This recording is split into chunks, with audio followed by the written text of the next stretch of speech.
Karen, we're about to start. All right. Good afternoon. You know, it's always kind of crazy when we do these right here. We're good.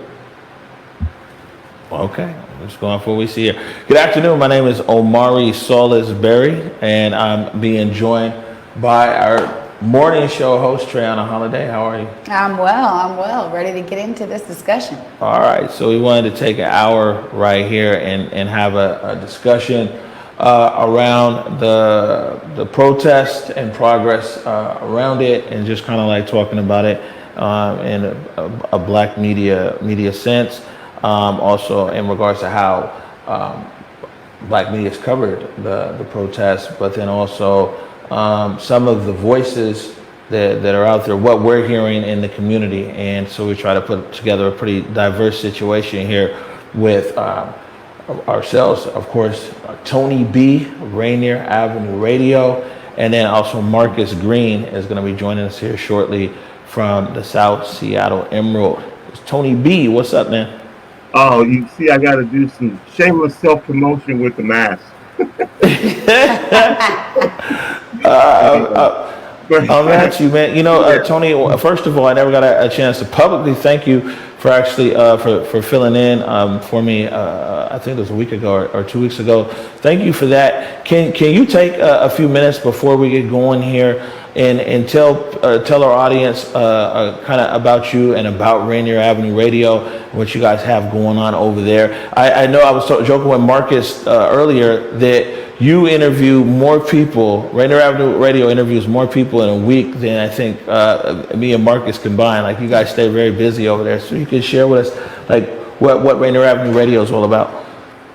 Certainly, thank you for that opportunity. And likewise, I'd like to welcome everyone from Rainier Avenue Radio who's listening right now to Converge Media. And Omari, you may have heard of them, but this is a show that they do every morning and have done incredible work and continue to do incredible work. And so for those of you who are hearing about Rainier Avenue Radio for the first time, we're a community radio station in the sense of what I believe a community radio station is, and that is that we represent the voices, issues, and artistic expressions of South Seattle. Now, that doesn't mean that we do that exclusively, but we live in a very diverse community, and I think it's important that the narrative of our community is shared because we have so much diversity in our community. Now, having said that, news happens all around the city, all around the state, all around the country, and all around the world, and we certainly do our due diligence. Because being in a community doesn't mean being isolated. It also means getting information outside of those boundaries to bring into the community, along with pushing information out. And so we have over 70 different members of our community who host shows on the air. We broadcast in multiple languages: Filipino, Vietnamese, Fijian, Spanish. We have a robust sports program where we broadcast high school sports. We'll see what that's going to look like this year. And we provide shows in critical conversations like this one. And I think, like everyone else, when the pandemic happened, for us it was a matter of shifting our resources, shifting our energy into providing valuable and critical information to the members of our community. And that's what I believe a community radio station does during times of crisis. You hone in on the needs of your community. And so we are unashamedly very proudly that. But at the same time, yes, being media, there is certainly, a need to connect with all communities. And, that's my little spiel there. I'll save more as we talk more specifically about the impact of Black media and some things that we're doing in this city that I think, are visionary and breaking ground in how communities can learn to talk for themselves, share their own narratives, be their own newscasters, create their own media content. We need one more click on there, producer. I can definitely say this, is that you, Rainier Avenue Radio kind of set a standard around COVID. I mean, it was crazy because it's like, people see me out here and I'm real visible because we're on TV, which makes me more visible. But I don't think anybody in our community worked harder than Rainier Avenue Radio and continues to work hard to be able to get information out to the community. And we saw that, like you guys set the standard for sure. Definitely when COVID came out and COVID hit, you're out there ahead of the curve, interviews, information, and everything else. So, I never get tired of saluting the dean of the class, what I'm saying, Mr. Tony B. And I would encourage everybody who is watching this program, we need to get out and support Rainier Avenue Radio, support Black media, support what they're doing there. And you can see it's a visionary. Talking about 70 different people there, all kinds of shows in different languages covering different things.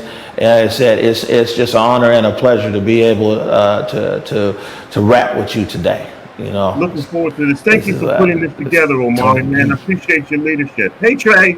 Hey, Tony B, man. As I said, when you were here while Omari was out on vacation, it was so great to work with you, man. Truly an honor. And me and you actually talked maybe almost 2 years ago about how important it was for us to be telling our own stories and really have these media channels. So I'm really happy that we can do things together. It makes me excited. Yes. Yeah, let's pave the way. Let's create a paradigm shift in independent media and how independent media works together. Independent media has primarily, you can call this fact-based opinion or whatever, but it's been primarily white and it hasn't been inclusive, and that's just the kind of way that it's had to work. And just coming from a major market background with everybody with small budgets working together is a way that we can all share information and there's enough room for everybody. And so I'm just really digging what y'all are doing and how you open up these channels and invite me in and invite the Emerald in and lead the way. And so, yeah, I'm ready for the conversation, but I got to always give y'all props too, man. That's good love. You see, this is good stuff. When Black media hooks up, it's just all complimentary, man. So we got to do this more often. Tony B. So I mean, there's the big news today. So let's just start there. Want to get your thoughts on the resignation of the resignation of Chief Best, and two. A lot of conversation in our community, at least on our platforms. You can let us know as well on your platforms about the relationship between the city council and Chief Best. Well, Omari, I'll give you from my perspective, the news as I see it, from talking to the community, from hearing from the community. The initial reaction is, again, the sisters ain't happy. Now, that might be, and again, I'm not telling people how to think or what to think, but it brings up an issue of the support that was not there or was there for, Chief Best or former Chief Best through this process. And what that looked like from Black community leaders, from the Black community, what that looked like from the city council, what that looked like from the mayor. And so as African Americans in our community, we always know how challenged we are when placed in these situations. And being police chief, for an entire city and dealing with the pandemic and at the same time dealing with an unprecedented, uprising in Seattle, um, there's always the opportunity to share opinion on who should have done what and how it should have happened. But at the end of the day, there are going to be some questions, and there should well be, about what does this mean for Black leadership, and how is Black leadership supported in times of crisis when you have to make difficult decisions. And so I think those are good questions and legitimate questions, and I'm certainly eager to share more as we hear from our community and what our community thinks about this as we move forward. Right, and what do you, it's kind of like a dual thing here in the sense that, we have issues and kind of relating to what people in our community are saying, but then on the flip side, as a media outlet there, how differently do you think that Black media, somebody like Rainier Avenue Radio, or the same, is covering these perspectives or issues as opposed to mainstream media? Or is there any other kind of different obligation or approach that we have at looking at something like, say, a Chief Brett's resignation or the protest, CHOP as a whole, things like that? I think there is just a shared identity, the same way that you have in mainstream media, for a position of people in communities of color and Black communities. So there is going to be an awareness that we as Black media have about the thoughts and importance of what our community is saying in this regard. There's also going to be an awareness of Chief Best and her struggle and what she's dealing with as she's going through this, because that we know as an African-American woman, there are going to be things that she will have to deal with that could be potentially different for somebody who's not a person of color. And I'm not certainly saying that, what's happened to her is based off of her race. We just know that everywhere we go, race comes with us. And so there's looking at it from that perspective as well. And so for Black media, I think that, we can probably be more insightful about dealing with some of the personal issues that the community may be thinking. I think that we can provide a more in-depth perspective just because of that ability, again, to code switch and not to again use all these different words and share information from the community and the voice of the community to a mainstream audience that makes sense to a mainstream audience.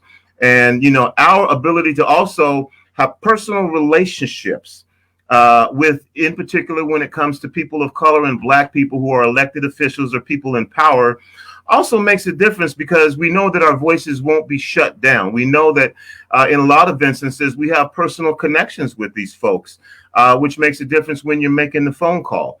So I think that at this time, it's more critical, not only for Black media, not only for multiracial media, but for people in general, to know that it's the news, and you can say it's fact-based, you can say it's fact-based opinion, but when it comes to perspective, it's generally the news as I see it. And it's important to have this voice out there during this time. Now, you may hear a difference of takes on myself and Marcus and you and what we think, but that's because Black people also are not one monolithic group that thinks the same. Amen, Tony B. Let the church say amen. I think that's why it's important. I think we get an echo here. Where's our echo coming from? I think it's also important that that's one of the most important things we talk about is that, like, man, right now what we're hearing is people are saying that it's like blackness is one thing. The people are saying that it's just the Black people say this, the Black people say that. And, I questioned City Hall this morning because I just want to know, like, what Black people you're talking to. And then some people are like, well, they're talking to this group and that group. And that's cool. And I think that whoever, is able to lend a message and everything is welcome. But I think that it's also important for us, for our community, specifically, but even for the city, is to like, man, who the city council is talking to, especially now that we have districts, because it'd be different if it's citywide. Citywide, people have a little skin in the game in all the different neighborhoods and areas across Seattle. And I think that whoever might be influencing the policies and things like that, or the ideas of saying what black people want, it's important for us to know. What are your thoughts? Well, let me flip the script on you for a little bit, Omari, and get you to get some feedback and get your voice in on this. As Converge Media, and you have a large voice, have you felt, or do you feel, any undue pressure to have a specific viewpoint as black media, to super serve the black community with maybe things that they want to hear, to also serve other community members, white community, with information that may be for black folks common knowledge? How do you straddle that? And in a day like today, where we're talking about Carmen Best, resigning and everything behind that, what do you feel? And both for you and Trey, you do your shows every morning, and now you've got people who rely on you, who don't have all day to go through a whole bunch of media and say, hey, I trust these guys. I trust where they're coming from. I need to get my information from them because I can't do all the due diligence. Does that put any undue pressure on you or change the way you think in that situation? That's a great question, Tony B, man. Actually, thanks for asking that. I mean, luckily for us, we've been doing this for a while, not as long as you, but like the Morning Update show, our big show, we launched it back in March as well, around COVID. But the biggest thing that we get is that people don't know my history and Converge's history in the community. And I mean, we definitely gained a large audience around the protest. So a lot of people think that we're the protest network. And because I'm black, that, what I'm saying, this is Converge must be the protest network. I mean, and people who follow the streams from day one is like, man, just a kid from the Central out here trying to tell the story and call it how I see it. And so, I mean, it would be crazy because our job on the ground is to be able to try to tell as many stories as possible. So we would get a lot of negative feedback because people thought that our job was, that, like I said, we were just a protest network. But I mean, we've been on air well before the protests and everything else, and it's still something every day to be able to tell people like, nah, we didn't just spring up over here. You guys just found out about us, and so that's brought a whole nother issue in itself around our viewership. But I mean, for me, I think this kind of worked well for us. Is just coming with that regular approach of like, man, just call it like we see it. And I mean, sometimes I'm wrong, and that just means being able to get in front of the camera and the next day and be like, hey, I got that one wrong. But being out here without some kind of left or right agenda, and I mean, for us, I really feel like we're out here just as a service to our community. I think the city, the state, I mean, sometimes viewers internationally might all benefit for our coverage. But my job is to kind of sit there and talk to our community. And so because I'm talking to our community, there's a lot of stuff I don't have to worry about explaining because that's our core audience. And people stick around long enough that they do their research and they hang on. But also we try to explain everything in bite-sized pieces. What do you think, TraeAnna? I mean, I think that's really the case here, is that being able to kind of talk to both sides of the story, any narrative, whoever it is, right? Whether it looks like, hey, these guys are kind of pushing, these guys are opposition, let's talk to both. And I think that really showcasing that for the community is super important. Some of the feedback that I hear out there in the community is simply around that. It's just that Converge, they feel like, hey, I can come there, I know I can get it all. You know what I mean? It's not skewed to one side or anything. And so that really does give some benefit. And it was a transition for me, Tony B, because I came from such a community voice, right? And originally everything that I was doing as a co-host was very much so rooted in like, well, community and like, well, this is how I see it, so opinionated. But I love the fact that during the protest, we were able to really showcase both sides, and then people can come to one place and kind of get a little bit of all of it, right? And so I love that we have that. I will say this, chiming in here, Tony B, is that One of the things that we do find is that you realize kind of like who's watching and who's listening. And it does add an extra layer of responsibility. I don't think that we've ever just been reckless, but it does add an extra layer of responsibility. And I mean, we know what we represent. We represent the Central District. We represent James A. Garfield High School, and our parents and grandparents, and just trying to get it out here. But that pressure, man, it comes from the outside. But look, Omari does a great job of staying in the middle. He's seen it, done it all, though. So Tony B's like, yeah, okay. He knows. Well, what is from both of you, and I know this is again one of those critical issues that people want to hear now. And when you're giving this combination of journalism, hard facts, with putting your opinion in there, what are your thoughts as Converge Media, as the morning update show, with the resignation of Carmen Best? What do you think the ripple effect of that is going to have in our communities? Based off of your conversations with folks, how we move forward at this point as a city, in dealing with some of the complex and nuanced issues that have arisen from the George Floyd murders that have now evolved into a number of different things taking center stage,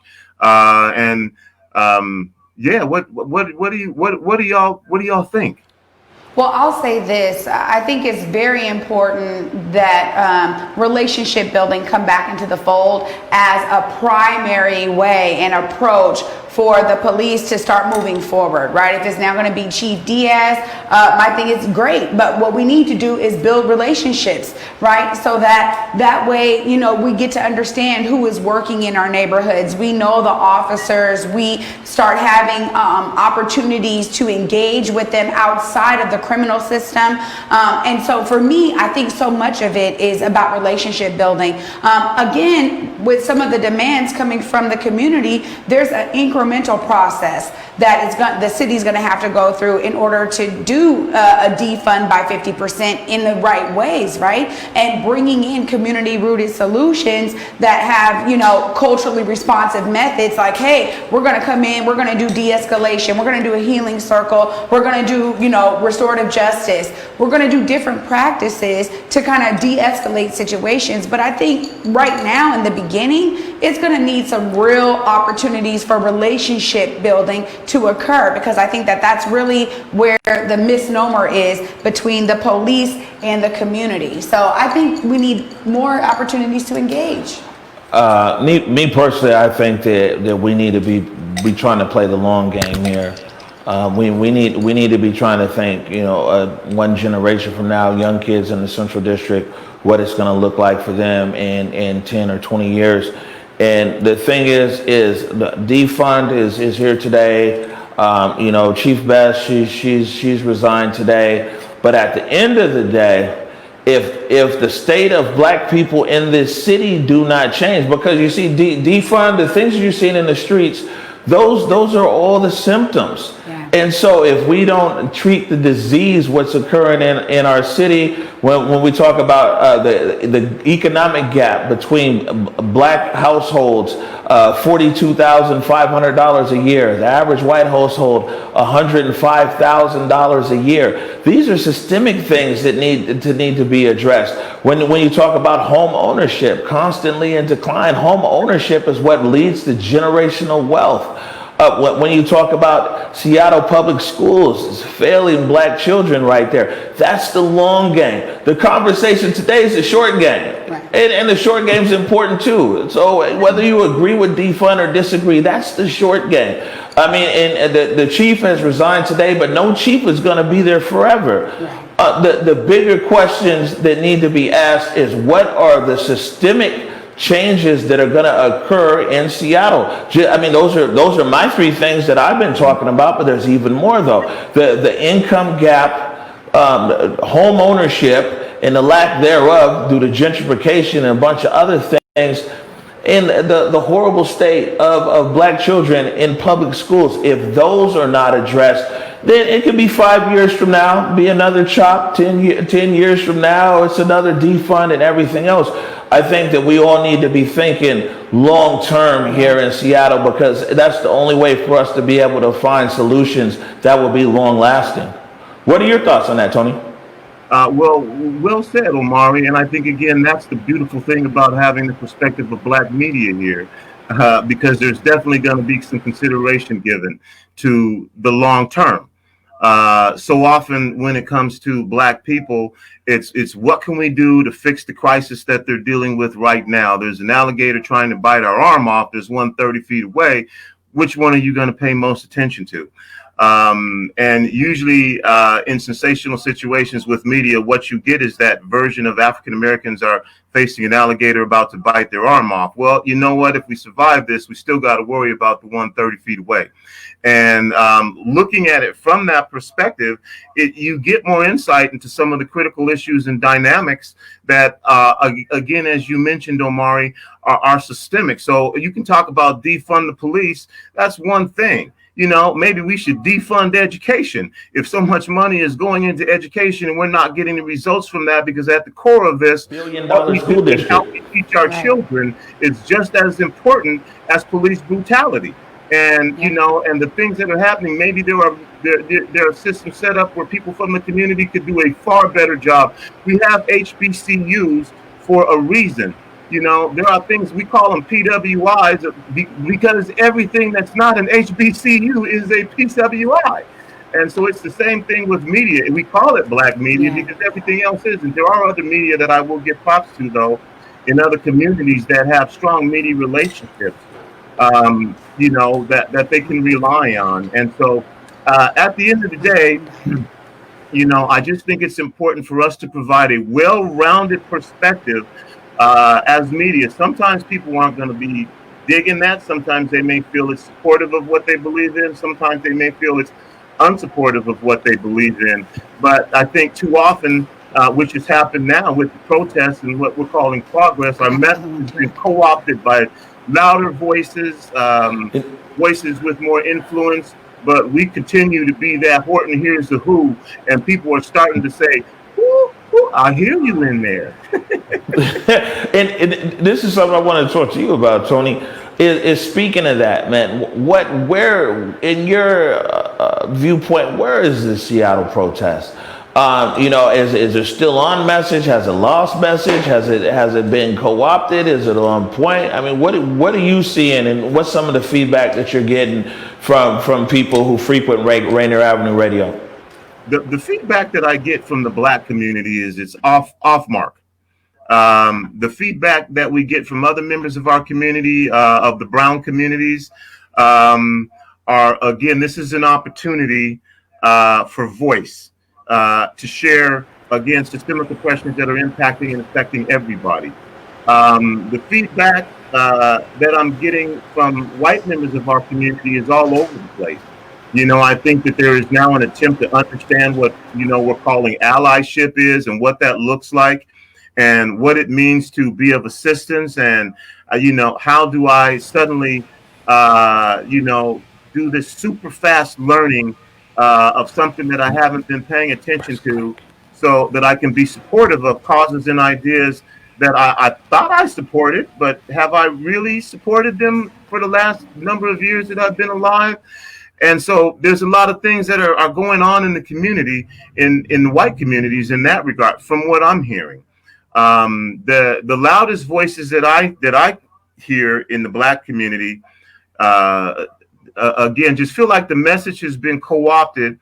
Now, times have changed and things change, but in particular for those who understand that marches were things that were jeopardizing your life whenever you went out. Your dogs were sicked on you, hoses, people were threatened and killed. And again, I'm not saying that there's anything wrong with those who are protesting now, but there's a difference when you're out there, you know, kind of having a festival and playing music and you're, you know, and I'm not saying, you know, that the confrontation that happened has been started by the protesters, but it's just a different feel when you know, when you go out there, no matter what you do, you can get cracked in the skull with a baton for the things that you believed in, and the response that you're going to get from the police and the larger community is, well, you should have never had your black ass out in the street in the first place.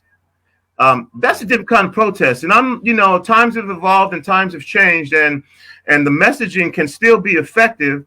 And I think that we'll just have to continue to cover it as news media, and let the story unfold and write itself, and we'll just tell the story. Right. And now we've got Marcus Harrison Green of the South Seattle Emerald is joining us right now. How are you, Marcus? I'm doing fine. Thank you for having me. All right. So my understanding is you just got off an interview with a council member, right? Oh, with Council President Lorena Gonzalez, yes. Just recently wrapped that up and came on board here to join you all. So thank you. All right. You got to let Council President Gonzalez know that black media matters. You know what I'm saying? We got a show going on over here. You feel me? Very much. Marcus, welcome to the panel. So the question I just asked Tony B is, what is the state of protest here in Seattle? What are South Seattle Emerald readers saying? Is it still on message? Is it on point? Has it been co-opted? Does it represent black people? Does it now represent all people? Is it supposed to represent all people? Is it supposed to just represent a change of black people's lives? What are your thoughts, Marcus? And you gave me a lot for a multiple choice, I guess. I mean, honestly, it's all the above, right? I mean, and it just shows you, it just goes back to the adage, man, that change is untidy and change is messy. And there are obviously some people who say, cats need to be out in the streets, even if the message is imperfect every single day, just because we need to, constantly hammer this message home, right? That, Black lives matter, that we need accountability from the city. When it comes to black people, black economic power in the city. So, it's one of those things where it's like, what is the right tool and message, to gain that, right? I mean, if with that being said, without protest, right, I don't think we'd be having this conversation about defund SPD and allocating this money towards some black and brown organizations in terms of the $17 million that the city council earmarked yesterday for them. So it's one of those things that I guess I don't know if you can measure it necessarily now in terms of the effectiveness. I think you have to wait a little while and 6 months to a year from now and see what actually has transpired from these actions and these demonstrations. And I think that's the best judgment and best measure. It's just, quite frankly, just time. And I know everybody wants everything overnight, so that's maybe not a satisfactory answer, but it's at the end of the day, it's the one that I feel is the best one for me, at least. Right. It represents kind of, what you're seeing and how we'll see things kind of play out over time, right? Because that'll really be the ultimate answer for all of this. My question for you, Marcus, we were talking a little bit earlier just about the resignation of Chief Carmen Best. We got to get your opinion on this. Let's have you weigh in. How were your thoughts? What were you thinking when the news dropped this morning? I think it was a cross between startled and yet not surprised at the same time, right? I think it was going this way for some time, to be honest with you. And if you look at the letter that was dated, the copy of the letter that she sent out to SPD officers, it was obvious that this has been brewing for weeks. And I think it came to a standpoint where so people needed sacrificial lamb, if you will. And I think, honestly, unfortunately, in this case, it happened to be our police chief.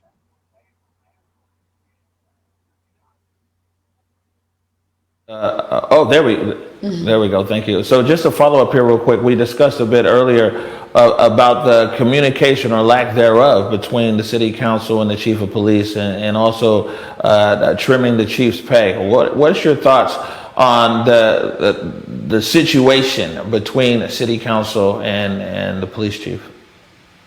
And just getting off of a meeting or interview with Council President Gonzalez. When I asked her that question about communication, she said that she felt that there was clear communication every week, and that Chief Best, her intentions and so forth were known to the council. Now, grant you you talked to the Chief Best about that, and it's a different story. I mean, Chief Best laid that out, I think, in her press conference today, where she felt that that was not the case. And so it's one of those things where it's kind of a she said kind of thing. Grant you at the end of the day, I think it was people talking at each other, not necessarily with each other, and ultimately I don't think that was going to change whether Chief Best had stayed in her position or not. It was just a point where I think both factions, if you will, were kind of intractable, and I didn't see a pathway, at least from the outside looking in. I certainly didn't see a pathway forward where there was going to be any congruence or agreement.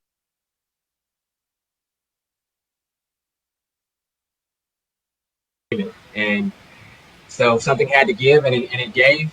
And again, I mean, I don't think you can't police anybody's. You shouldn't be able to police anybody's opinion or grief, our feelings about the chief stepping down. I mean, you know that the Black community is not a monolith. There are people who are celebrating the news. There are people who are bemoaning the news. And so I think at this point we just need to, Sebastian, hey, this happened, and we're moving forward, and we just need to, and hopefully we can do it in a way that is a more unified approach with SPD, City Council, and and that's kind of how I see things at this point. Yeah. Well, the thing is, and I know you're late because the council president. I tell you, man, you gotta respect Black media, man. You know what I'm saying? We only got an hour here, but hey, there been plenty of times I'll be running on CP time, so I dig it. That's what I'm saying, man. We Converge, man. We on time. We send the signal. But what we talked about here, real quick. And then I'll top it over to Tony in case he has a question for us or for a question for you. Is what we talked about is that, man, this defund conversation is a conversation today. Chief Best staying on the job or resigning is a conversation today, whether you like it or not. Defund, whether you like it or not. The bigger questions is the long game. What's going to happen today that's going to change the trajectory of the Black community in Seattle? In 20 years from now, we look up and say, man, in 2020, these things happened here. And 10 years later, 20 years later, we see this trajectory here of increase in Black income and home ownership and awesome schools. You tell me, man. That's $1 billion question. I would tell you, I mean, after Monday's vote, after everything else that has transpired, I mean, I don't see any systemic transformation necessarily happening. And I don't know, to be honest with you, I don't know if I'm hopeful for that, right? I mean, you drop down from, you say it all the time, right? The CD, for instance, used to be 72% Black. Now it's in close to single digits. South Seattle, very, very similarly situated. I don't know what, if anything, is going to, without any drastic change, and I'm talking about like monumental change, I don't know what's going to, keep folks here, to be quite frank with you. And ultimately, I mean, that's the conversation. I mean, the city council talks about their desire to put money in the hands of folks in Black and brown communities to sort of ensure our thriving and flourishing here. But what does that mean? And who's getting the money? Like, two, what are they doing with it? And three, what does that accountability look like to this community? And again, like you said, I mean, what is the plan to make sure that we are here in 20 years? And like I say, not having this conversation, we're not, the South Puyallup enrolled or, Converge, in Puyallup are the moments. And right. I know, I'll be real. I had this conversation with Tony pretty frequently. So I'm wondering, Tony, what your thoughts are on what Omari asked. And I kind of talked about it a bit, but it goes back to, I think that at the end of the day, something that I'd like to ask both of you as we move forward with uh, whatever rolls out is going to roll out, and we are going to cover it. And so again, let me reaffirm for people who may, the solid background that each of you has in just journalism, basic fundamental journalism, and what that is and what that means, and how you apply that. And the part of what I'm wondering from both of you is, how do you well, first of all, do you think of yourselves as the owners and managers of a media company first, or do you think I'm a black media company, or do you think that there's a certain responsibility that goes along with that? Because we're talking about black media, and how to balance that line moving forward, where you're certainly judged. Anybody looking at this right now is going to say, "Oh, black media." Now, that doesn't mean that we don't cover all sorts of things, but from both of your perspectives, and building what you have built, as you move forward, how do you personally deal with that? Do you see the label as a black media, or do you say, "Well, wait a minute, this is confining me. This is a box"? Or do you see that as an inevitable systemic oppression that continues to exist, that because of the color of our skin, we will be black media, like it or not? That's a great question, Tony. If I could jump in here real quick. So for me, the best thing is from day one, we've been saying that we're from the Central District of Seattle, that we're a proudly black network. That's our neighborhood. That's who we talking to. That's who we broadcast to. I mean, of course, where our audience has grown and is growing, but I'm proud of that. And the one thing I'm proud of with Converge is at points, the whole world's really watching. So whether they want to see me as black media or not, they're watching. And for sure, I don't have our vision that we wrote four years ago for this was that we just want to be a leading platform for black and urban content in the Pacific Northwest. So I wear that with a badge of honor, that this is a black-owned media company from the Central District of Seattle. And man, we're going to continue to communicate to our core audience. We play Lift Every Voice and Sing every day at the end of the morning update show. And so, I'm very proud of this accomplishment. I'm proud. My father, a generation before me, opened the first black-owned photography studio here in Seattle with the help of Mr. Fitzgerald Beaver, who started the Fax newspaper. So you guys see me smile on camera in a minute. Thank you for asking that question, Tony B. This is a proud black-owned media company. Thank you, sir. And I went to a historically black college and university. Big shout out Elizabeth City State University, where I was on air there on WRVS 89.9 ECSU. My friend, this media is in me. It's not on me. Let me add too, literally, let me just say that is also why I got so excited to bring my talents to this platform. At the end of the day, black voices are not uplifted in major media. Black media streams are not in the major discourse that's happening in people's homes. So I think that bringing this to the forefront, bringing this to the audience and the community, that's why I got so excited, because literally I don't want to just be a reporter on King 5 or working as a journalist and producing stories for some of these major media outlets. They don't care about what's going on in our community. So I got really excited when Omari said, man, we're going to uplift what's happening in our community. We're going to uplift information for our community. We're going to educate them on the COVID resources that are out here. That's what got me excited, because nobody else, King 5 ain't coming down here to see what's up with Earls or Trey Lamont. So that makes me excited that we can uplift our brilliance in our community and be very unapologetically black about it. Love that. And Marcus, the same question for you. And I mentioned, and I kind of Bro, addressed I can't top that. I can't top them two. Tag team.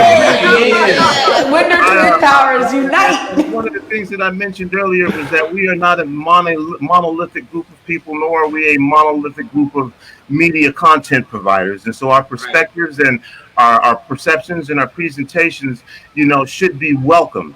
And so let me get your feedback on that. As the South Seattle Emerald, how do you feel about that? How do you address that? Are you Marcus the publisher? Marcus, are there times when you guys say, man, I'm Marcus, I'm also the black guy, and then other times where you're making these decisions about what you're going to be doing, who you're going to be talking to, what you're going to be giving front page, initiative to, and you have to weigh in that. Well, is my personal blackness the thing that I want to get across, or is there another story that supersedes this? No, I mean, I think it's a good question, Tony. I mean, I think for me, it's always the fidelity to the story, the fidelity to the community, and our thing is always what stories are being told, where is the darkness, in terms of the news media, so that we can go and we can cover it. It's a double entendre there with darkness, but and how do we present a story in a way that like nobody else is, right? And how do we have an angle that nobody else is? For me, when I started the Emerald, I wanted to one day overcome and be, the Seattle Times. It wasn't, no disrespect to the medium or facts or anything like that, but it was like, no, I want to be, when you talk about being a publisher, when Frank Bluffton wakes up every day, he's the owner of the Seattle Times. I'm sure he's not, I'm the maven for white media. What do I need to do today? It's like, no, I'm the paper of record for this city, and I'm going to cover it and potentially cover it from the lens that he does. But for me, it's the same thing. It's like I want to wake up one day and say, I want the Emerald to be the paper of record for this area, and say for the entire city, and wake up and say, I'm gonna cover it today, and it's going to be from a black lens. And so what? Right. If I could just jump in here real quick, one thing that we found over here is that, and so I'm grateful for our viewers and people that log in, is that when you create a quality product, then people they gravitate towards a quality product. And my friend, we got a long way to go. You know what I'm saying? I mean, compared to our two very established, esteemed colleagues over here, you know what I'm saying? We're definitely the new kids on the block. Amari, please, no, bro. no. Don't get me wrong. $20 the other day. We ain't too esteemed. We just know how to scramble fast. We just know how to scramble fast on our feet. And now we're back at kind of zero here because we got a big empty studio. So we got to work on that. But one thing that I'm seeing is it's the quality. When the product is quality, then most people, irregardless of color, they rocking with you. You know what I'm saying? Irregardless, and it's crazy. One thing that we found is how many people far right and extremely left, they're on the platform, and they're on the platform because, man, we're able to deliver some content consistently in a great looking package, professionally. And so I think that doing a good job, doing a great job, excellent job, it cuts through a lot of stuff. Yeah. You know what I'm saying? And so I'm sure that some people got their hangups early on. It was this black media, is this guy, whatever. But I think a lot of people familiarize themselves with what we're producing here. And for most people, that just goes out the window. Yeah. They're just trying to rock with the content. Yeah, well, I think even too what I hear in the community, like, oh, go ahead, Tony. Oh, I was just gonna say, I think you hit that, right on the head. That the goal is to provide quality content. The blackness is something that is inherent. At maybe for us on this particular conversation, something that is inherent, from our life experiences. But that varies from person to person. But at the end of the day, I think, that these are examples. The South Seattle Emerald, Converge Media, RainierAvenueRadio, of the fact that, there is a level of excellence that we all think is important into how we do what we do. And it doesn't matter, what the blackness is if we don't achieve that. Right. Absolutely. I was just going to say and add that that's actually what I hear out there, right? When people are approaching me and they're like, man, I just love the morning update show. What they're saying is that we're doing a great job of giving the narratives and reporting the stories that are happening in the Emerald City. That's what they're saying, right? It's not that they're like, man, I'm just happy that black folks are on. Yeah, some people might feel that way. I take that too. I take it all. But I do hear this resonating kind of discourse about, man, you guys are just reporting it in the ways that I needed to hear it. You guys are talking to the people that you guys are asking questions I wanted to ask. And that's the brilliance of this sometimes. You got to dig into, it's about the content, Tony B, I know that the Rainier Avenue Radio platform is really a platform that's rooted in diversity. And serving a number of different communities, even a number of different languages. So how does that play out to you as this black media house founder, who a big portion of what you're doing is serving all kinds of different communities? Well, Omari, I am unashamedly proud of my blackness. And all right now, I don't have to figure out how to wear it because I wear it, and I have no control over people who do that. So having said that, working with diverse populations, working with multicultural populations, I think gives me some insight into the particular struggles that they may have, or the need that they have to share their narrative. If it's time to look back historically, and you look at the Four Amigos, Bernie Whitebear and Uncle Bob Santos and Larry Gossett and El Centro Roberto Maestas. One of the things that they figured out early was the need to combine resources and work together. And now you're hearing these conversations where you're trying to change the imaging instead of words like marginalized communities and oppressed. Now you're hearing global majority and more uplifting, words to describe for people to have a better self-determination of who they are.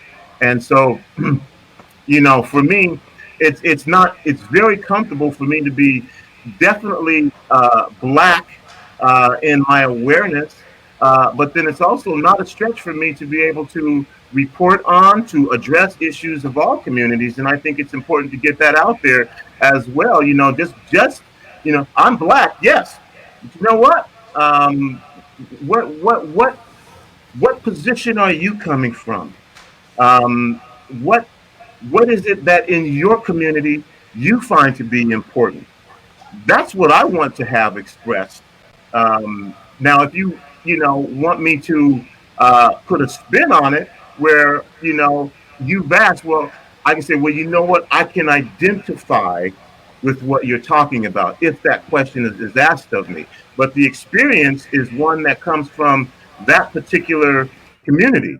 And so whether we're talking about Japanese internment and how that changed the course in the face of Seattle, from Japanese community members getting uprooted from major properties in Bellevue and having that turn into downtown Bellevue, to talking about, all of us essentially arriving in the Central District at some point and moving out to the South End, it shows the ability of, again, Black people to be as diverse as we are as human beings, and at the same time, still retain the pride in the struggle that we all know that we face together.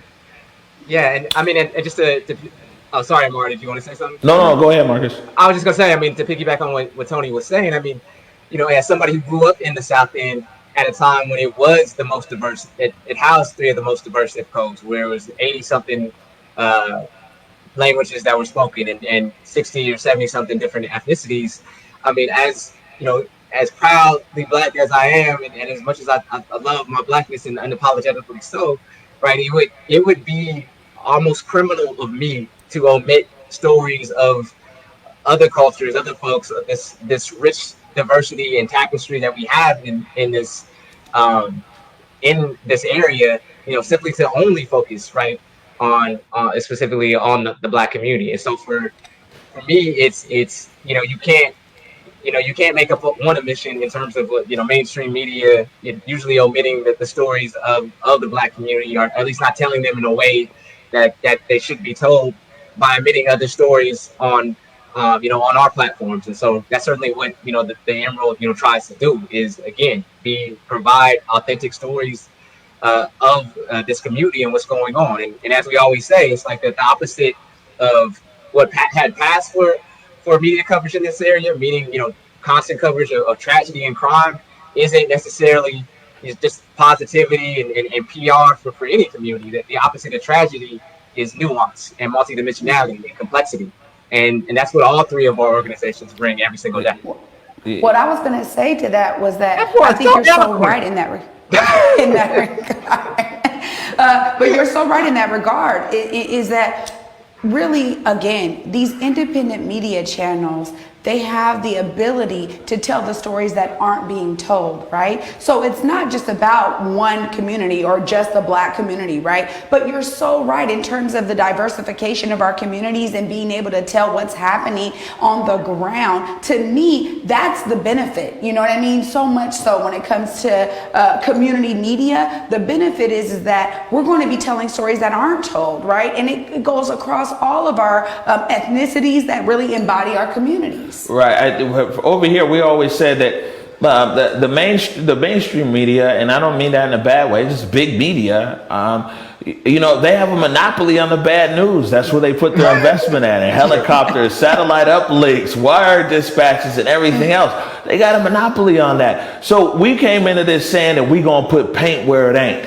And where the paint ain't is telling great, amazing stories about our people. And that's really where Converge emerged, is that how can we put paint where it ain't? And you talked about there's all these tragic stories about Black people and everything else. How can we use this media platform, man, to show a different side of the story, to show some things that are enlightening and lift up people? So, it's been interesting thus far, but I know one thing for sure is that with us having a core audience that we broadcast to and that we're communicating to, and that's the Black community in Seattle, it kind of makes it easy for us as well, because we can really focus on that and focus on stories and deliver stories to them. And I think that fortunately a lot of people outside of our neighborhood have been able to benefit from the coverage. Tony B, you are the dean. You're the dean of the class, sir, and this show's getting ready to come to an end. You always ask the best questions. I hope to reach your level one of these days. So I'm going to leave it up to you to pose the last question out here for Marcus, TraeAnna, and myself. Okay, well, I first want to make sure that anybody who was listening who misinterpreted when I called Marcus a boy and said he's eloquent, as Black media, we know what the joke was about that. That goes back to he speaks so well, He's nice and clean. Don't misinterpret what that incredible, amazing man has done. That was an inside joke for those of you who well, what? Can I say that? No, I'm not giving you I didn't take it any other way, Tony, so what you to say that. But I guess just moving forward, I would like to know how both of you would address. You keep saying both, but I'm here too, Tony. Okay, I'm sorry, Trey. Don't get beat up. You're from the district. Converge. I'll just say y'all. He was talking about you, Trey. He was omitting Omari. I do apologize, and yes, continue to speak up for yourself. But my sincerest apologies if that's how it came across. And if anybody out there disrespects Trey, I'm coming after you too. Don't think that any of this is okay. Trey is amazing. She said we talked a couple years ago. We did the work, and I've seen her in her support of this community in a number of different ways. So don't let my Asian senility think that you get away with some stuff with these folks. But the question for both of you is, what would be the advice that you have to a generation growing up now that's experiencing different things, that's experiencing multiculturalism in a different way, that's experiencing, again, these protests in a different way, and whether they have a responsibility or what that would be in terms of sharing information and becoming the next generation of media content providers, and how they can advocate on behalf of their peers, and at the same time take into consideration the value that they bring in having their voices heard. Yeah. Man, Tony B That's a be asking great some one. hard Man, questions, I- man. That's a I feel great like I'm one. back in school. Yeah, you take that first, Marcus. I'll answer so I can give our wonderful host the last word. But I will say, yeah, I mean, I was talking to some fellows with the Washington bus today, and they asked a similar question, and I will just say the same thing. It's staying in your truth, and when I say that, I always say that we, especially in media, especially with social media and so forth, so much of social media is a nuance destroyer, meaning that it is a mechanism for the most part, short, pithy, quotes, and it shows that there's been a study that shows that misinformation, for the most part, travels much faster than truth does on social media channels. And so I would just very much advocate that people always use, especially the new media makers, just always adhere to critical thinking. And as I always say, simplicity will always lose out for the most part to complexity. Or sorry, simplicity rarely loses to complexity in the public sphere. And what we need in this time period where we're constantly bombarded with information and not enough truth, and we need truth, and you derive truth through uh, through the lens of critical thinking, through the lens of complexity, through the lens of nuance. And I would just continue to promote folks to just continue to seek truth, even if it's uncomfortable at times, because the truth very seldom owes us comfort, and it doesn't entitle us to anything except itself. And so just always be truth seekers, and I will pass it along to our hosts today. Well, what I'll say to this and what I'll add to it, because I totally agree with that, Marcus. I think you also need to tell the stories that really move you and motivate you. As a young media producer, when I was younger, all I wanted to do was spotlight like what people were doing, because I was so excited by it, right? And for me, that presented a focus and an in-depth focus for me on those projects that allowed for the content to be very comprehensive, but yet sizable, that people could absorb it, and learn from it. And so for me, I would say, I come from this creative space. I think so much of what is done in this world of content creation and literally around media is really the way you're telling a story. And so I would say, if you're moved by something happening in your community, happening in your city, your town, be inspired by it and tell those stories, allow those stories to get some light. Because a lot of the times they don't, from major media or anybody who's kind of got a big major show. So start right there. Start in the community that you love, you grew up in. It'll really help you to tell stories and find stories that really motivate you. Right. And I would say, Tony B, that if giving advice to people now coming into this space, it's like, man, this is literally the greatest time ever. The technology, I mean, you can make a whole movie on your phone. The access to distribution is no longer a barrier. And that used to make things prohibitive for a lot of people. And that being the case, I think that it comes to echoing some of what both of my colleagues have said here, is it be true in it. And man, the truth a lot of times is ugly. And the truth can be painful. And believe me, we saw a lot of ugly truth during the last 2 months here. I witnessed a lot of ugly truth. But you have to be willing to be able to see and say the truth as you see it, and be committed. The other thing is that when something is difficult, it makes it so hard that when you achieve it, man, you're committed to it. You're not just throwing it away. But when it's very easy, like right now, anybody can turn on a phone. You know what I'm saying? And that kind of questions the commitment. How many people are going to continue to tell stories whenever the protests end, whenever that might happen? How many people, and those are the people I think that you're going to see continuing on some people are going to put their phone down. No action in the streets. and they'll move on, they'll do something else. And we'll see how many people continue their storytelling through their phone and their cameras afterwards. And the other thing is is passion, is to be passionate about telling them what it is. I mean, whatever your passion is. I mean, for us, we're passionate about our community and our community members, and I think that's where it shows. But I would say passion and truth. The live director, Mr. Carlos Imani, who's done a great job today, is telling us that we are over time, so we're going to get ready to hop out of here. Before we do, Tony B, please tell people how they can reach you. You can find us, again, some shameless self-promotion. Go for it. RainierAvenueRadio.world, and I do want to give a plug out to Big Day of Play, which is taking place on Saturday. An event that takes place in South Seattle annually. It's usually a physical manifestation of exercise and get moving and families coming together. This year it's going to be virtual, and we do have Big Day of Play kits with all kinds of balls and frisbees and jump ropes and pedometers that we're giving away, and then you can do it at home and play virtually. So just wanted to remind people that event in South Seattle is still taking place. But you can check us out at RainierAvenueRadio.world. And then, because it is what it is, after that, we're going to be going live to HempFest, which isn't taking place this year.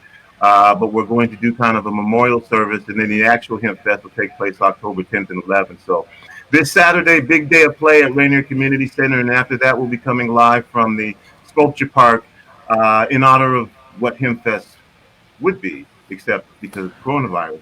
It ain't gonna be there. It's gonna be a lot of people sitting in their room smoking and toking. Big shout out to the Big Day of Play. Big shout out to Lakima Bell, everybody down there at Seattle Parks and Recreation. They had a big challenge this year. It was like, how do you do the Big Day of Play virtually? And it sounds like they figured it out.